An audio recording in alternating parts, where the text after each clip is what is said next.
Coucou tout le monde, bienvenue dans cette nouvelle vidéo. J'espère que vous allez bien. Moi, ça va super. Alors pour cette nouvelle vidéo, je vais vous raconter une storytime crime. Mais juste avant de commencer cette nouvelle histoire, n'oubliez pas de vous abonner à ma chaîne et de liker cette vidéo afin que l'algorithme de YouTube donne plus de visibilité à ma chaîne. Merci à vous. Donc cette histoire se passe où ? Cette histoire se passe au Yémen et plus exactement dans la ville de Dammar. Et la personne qui nous raconte cette histoire s'appelle Abdul. Donc Abdul nous dit que depuis tout petit, il a toujours été un très bon élève, un excellent élève même, et que du coup en grandissant, il a fait des études pour devenir ingénieur. Puis quand il a fini ses études d'ingénieur, il avait envie de se marier. Donc un jour, il va voir sa mère et il lui dit voilà, tout simplement, maman, voilà, là j'ai terminé mes études, je vais travailler comme ingénieur et là voilà, il serait temps pour moi de me marier. Donc s'il te plaît, est-ce que tu peux me trouver une femme avec laquelle je pourrais faire ma vie? Donc du coup sa mère, elle était aux anges, elle était trop contente, surtout que c'était son seul et unique garçon et en plus c'était son premier enfant. Donc du coup elle était très contente. Elle lui a dit t'inquiète pas mon fils, tu peux compter sur moi, je vais te trouver la perle rare. Puis quelques semaines plus tard, la mère de Abdul vient le voir en lui disant mon fils viens voir, il faut que je te parle. Donc il lui dit oui maman, qu'est-ce qui se passe? Et la mère d'Abdul va lui dire ça y est, je t'ai trouvé la perle rare, je t'ai trouvé la femme parfaite. Donc lui va lui dire ah oui, elle est comment et tout ça, elle s'appelle comment et tout. Et sa mère elle va lui dire c'est la fille d'une amie à moi. Elle s'appelle Najwa et elle est très belle. Elle est vraiment d'une beauté exceptionnelle. Et j'ai une photo d'elle. Donc lui du coup il était tout content, il était tout excité. Et donc sa mère sort la photo et il lui montre la photo de cette jeune fille, la photo de Najwa. Et là, en voyant cette photo, il était heureux comme jamais. Il l'a trouvée d'une beauté incomparable. Pour lui, il avait jamais vu une beauté pareille. Elle était claire de peau, des yeux verts, vraiment des beaux cheveux, vraiment, machallah, une fille mais magnifique. Donc du coup, Abdul, lui, il a accepté de suite. Et quelques semaines plus tard, ils ont organisé une petite réunion, quoi. Voilà, juste pour qu'ils puissent se voir, se rencontrer, voilà, une première rencontre. Et donc, Abdul était chez lui. Et il était impatient que Najwa et sa famille arrivent chez lui. Et là, la famille de Najwa et Najwa arrivent chez lui. Quand il a vu Najwa, il a eu une émotion, il a ressenti quelque chose qu'il n'avait jamais ressenti avant. Il l'a trouvée tellement belle, tellement charmante, tellement gracieuse, qu'il s'est dit c'est pas possible, c'est un rêve. Elle est pas pour moi, elle veut pas se marier avec moi, c'est impossible. Il l'a tellement trouvée belle, mais tellement belle, qu'il s'est dit c'est impossible. Comment une fille pareille, une beauté pareille, accepterait de se marier avec moi? Moi je suis pas très beau. Bon d'accord, voilà, j'ai une bonne situation, je suis ingénieur. Mais voilà, je suis pas le plus beau des garçons. Comment que ça se fait qu'une beauté pareille, une fille pareille, si elle est parfaite à ses yeux, accepte de se marier avec moi, quoi. Et donc, à cette réunion, à cette première rencontre, il y avait Abdul, la mère d'Abdul, le père d'Abdul, ainsi que les deux sœurs d'Abdul. Et donc, pendant cette réunion, cette première rencontre, Abdul va remarquer que son père n'arrêtait pas de fixer Najwa. Il n'arrêtait pas de la fixer. Et donc, la réunion se termine et tout ça, la rencontre se termine, tout le monde rentre chez soi.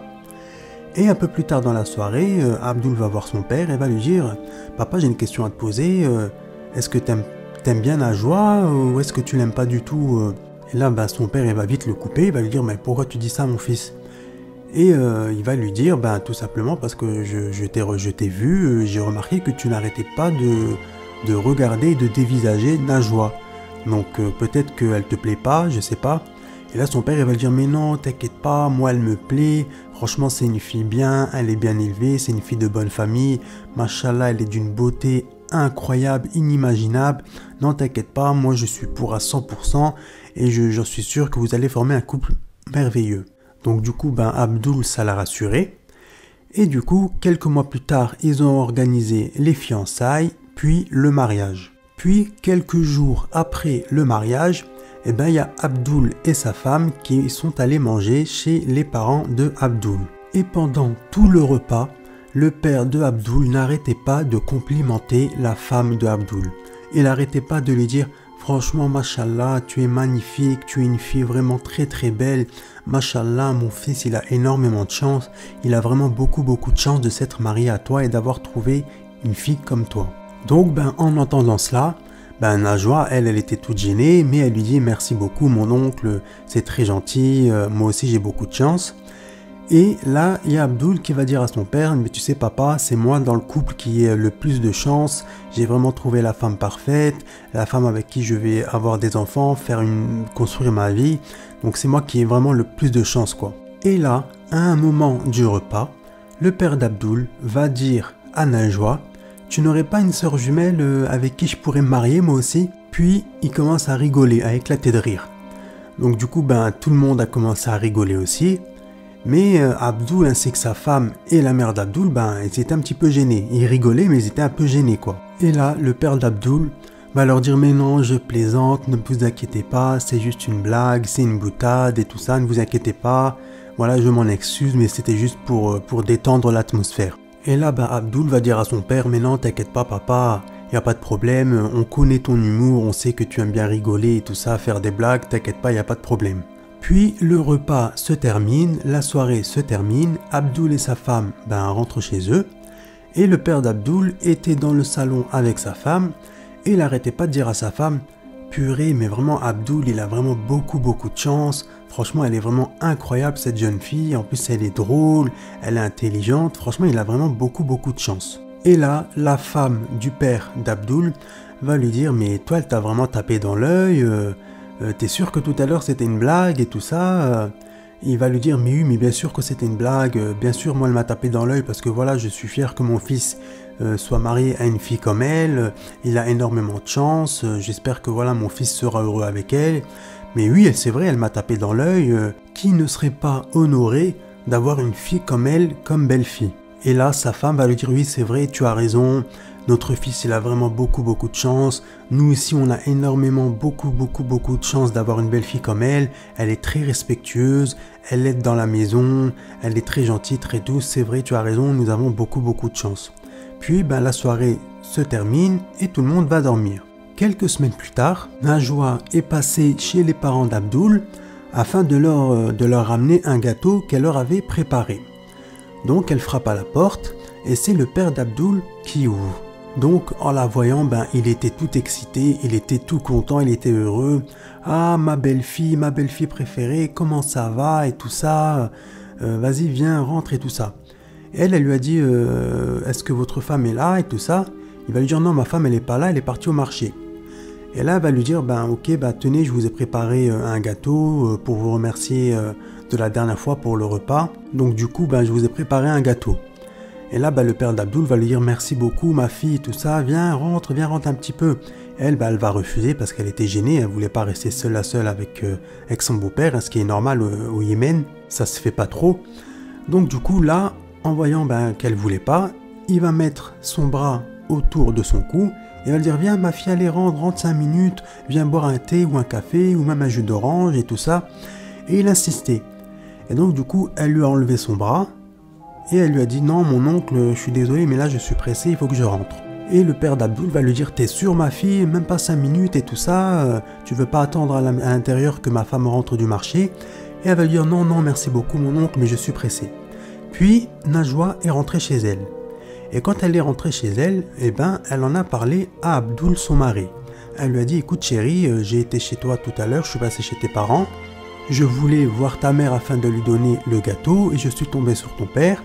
Et ton père, il a été très insistant et il a mis son bras autour de mon cou. Et du coup, ça m'a un petit peu gêné. Donc s'il te plaît, j'aimerais bien que tu dises à ton père qu'il ne recommence plus parce que moi, ça m'a mis dans un état de gêne. » Et donc, le lendemain, Abdul va appeler son père va décrocher et il va lui dire « Voilà, Ma femme elle m'a raconté ce qui s'était passé. Elle m'a dit qu'elle est passée te voir et tout ça et que tu l'as prise dans tes bras. Mais sache que ce jour-là, elle était vraiment très gênée. Elle savait plus où se mettre. Donc du coup, je te le demande gentiment, mon père, évite s'il te plaît de recommencer. Donc son père il va lui dire: ah pardon mon fils, moi je voulais pas la gêner et tout ça, j'ai pas fait exprès, c'était juste un geste affectueux, mais t'inquiète pas, si ça l'a gêné, y a pas de problème, je recommencerai plus. Et donc Abdul va remercier son père et il va raccrocher. Puis quelques semaines plus tard, les parents de Abdul ont été invités à manger chez Abdul et sa femme. Donc le dîner se passe très bien. Mais Abdul va remarquer que pendant la moitié de la soirée, le père d'Abdul n'arrêtait pas de dévisager sa femme. Donc il le regardait, et il voyait que son père, il n'arrêtait pas de la dévisager. Comme s'il y avait quelque chose qui l'avait énervé. Donc du coup Abdul il s'est dit, bon ça se trouve, c'est peut-être par rapport à ce que je lui ai dit la dernière fois, comme quoi ma femme elle avait mal pris, qu'il l'avait prise dans ses bras et tout ça. Donc c'est peut-être par rapport à ça, il est peut-être pas énervé par rapport à ça, bon c'est pas grave, ça passera. Puis la soirée se passe, la soirée se termine et les parents d'Abdul rentrent chez eux. Puis quelques semaines plus tard, le père de Abdul va appeler Najwa. Il va l'appeler et lui dire: coucou ma belle-fille, j'aimerais beaucoup te parler en face à face, est-ce que tu peux venir à la maison tel et tel jour? Donc au début, elle va hésiter, elle savait pas trop quoi dire quoi. Mais en voyant que son beau-père va insister, il va dire voilà c'est très important, il faut que je te voie, il faut que je te parle, c'est vraiment très important et tout ça. Et du coup elle va finir par accepter. Donc il va lui dire viens exactement dans 3 jours à telle et telle heure. Et donc du coup elle va accepter. Donc 3 jours plus tard, Najwa arrive chez son beau-père et s'installe sur le canapé. Et là, Najwa va lui dire ma tante n'est pas là, en parlant de la mère d'Abdul. Il va lui dire non, elle n'est pas là, elle est sortie, mais il n'y aura que toi et moi et tout ça. Et là, le père d'Abdul, il va voir que la femme de son fils, elle était gênée, quoi. Elle n'était pas bien, quoi. Elle voulait pas rester seule avec lui, quoi, ce qui est tout à fait normal. Et là, il va lui dire, oui, pourquoi tu as répété à mon fils que je t'avais prise dans mes bras et tout ça. Voilà, mon fils, il était un petit peu énervé, ça se fait pas de créer des problèmes comme ça et tout ça. Et elle va lui dire, je suis désolé mon oncle et tout ça, mais ça m'avait gêné, ça m'a mise dans un état de gêne, voilà. Puis Abdul, c'est mon mari, je me dois de tout lui dire. Mais veuillez m'excuser quoi si ça a créé des problèmes entre vous et votre fils quoi. Et là il va lui dire non t'inquiète pas ma fille, t'inquiète pas, il n'y a pas de problème, c'est oublié. Puis ensuite ils vont discuter pendant quelques minutes, puis il va lui dire au fait est-ce que tu veux que je t'offre quelque chose à boire, tu veux un thé, un café, une boisson, tu veux quelque chose? Et elle va lui dire non merci beaucoup mon oncle, mais là il va falloir que j'y aille et tout ça, mon mari m'attend et tout ça. Et donc, le père d'Abdul va insister. Il va insister, il va lui dire non, ma fille, maintenant que tu es là, je veux absolument que tu prennes une boisson avec moi, voilà, pour qu'on discute un petit peu et tout ça. Donc, il va insister, et du coup, Najwa, la pauvre, elle pouvait pas dire non, quoi. Et donc, il lui dit qu'est-ce que tu veux boire et tout ça. Et là, Najwa va lui dire, moi, je veux bien un café, s'il te plaît, mon oncle. Et donc, là, elle va se lever d'un coup, elle va dire, attendez, mon oncle, c'est moi qui vais préparer le café, ne vous inquiétez pas, laissez, j'ai l'habitude et tout ça. Et donc il va lui dire non, t'inquiète pas ma fille, reste assise sur le canapé, je vais le préparer moi. Et donc elle va insister, parce que au Yémen, le rôle d'une femme, il est très important, même chez la belle famille. C'est-à-dire que même si si la belle-fille est chez les beaux-parents, c'est comme si c'était ses parents à elle, donc elle doit s'en occuper comme si c'était ses propres parents. Donc du coup, elle va insister, elle va dire non, laissez mon oncle et tout ça, je vais préparer moi. Donc du coup, il va la laisser faire, et pendant qu'elle était en train de préparer le café, il va se diriger vers elle et se mettre à côté d'elle. Et là, il va commencer à la complimenter. Il va lui dire oh là là, que tu es belle Najwa. Mon fils, il a vraiment beaucoup de chance. Vraiment, Dieu, il t'a mis sur sa route. Vraiment, il a beaucoup de chance. Si seulement moi, quand j'étais jeune, j'avais épousé une fille comme toi, etc., etc. Et donc, Najwa, elle savait pas quoi dire. Donc, elle a souri, mais elle était très gênée, quoi. Et elle lui a dit, ah c'est gentil mon oncle, merci beaucoup, mais Tata c'est une très belle femme elle aussi, et tout ça. Et il va lui dire, oui c'est une très belle femme, mais c'est vrai que quand j'étais plus jeune, j'aurais bien aimé avoir une femme comme toi quoi.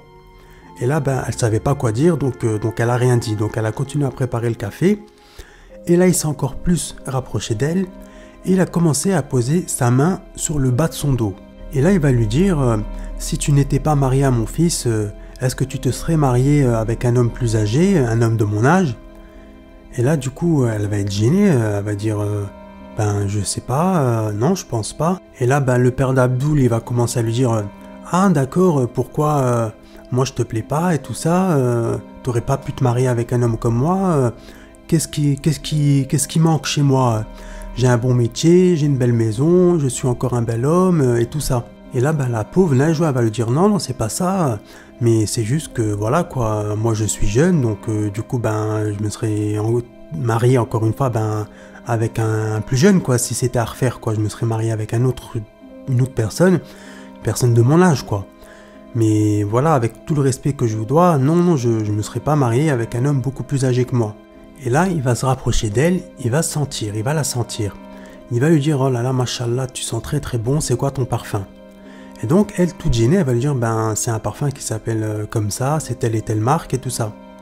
Il va dire, ben, franchement, il te va ravir, tu sens vraiment bon, machallah, machallah, tu sens toujours très très bon, t'es toujours bien apprêté, t'es franchement, machallah, machallah. Et donc, ben, là, elle savait plus quoi dire. Donc, elle va lui dire, par contre, là, mon oncle, je suis désolé, mais il faut que je rentre, mon mari m'attend, mais là, je peux pas, il faut vraiment que je rentre. Donc, le beau-père, il va insister, elle va dire, non, non, non, il faut que je rentre, il faut que je rentre. Et donc du coup, elle a commencé à partir, il va la tirer par le bras. Donc elle va vouloir enlever son bras, mais il va la tirer plus fort. Et là, elle va la prendre par les deux bras et il va tenter de l'embrasser.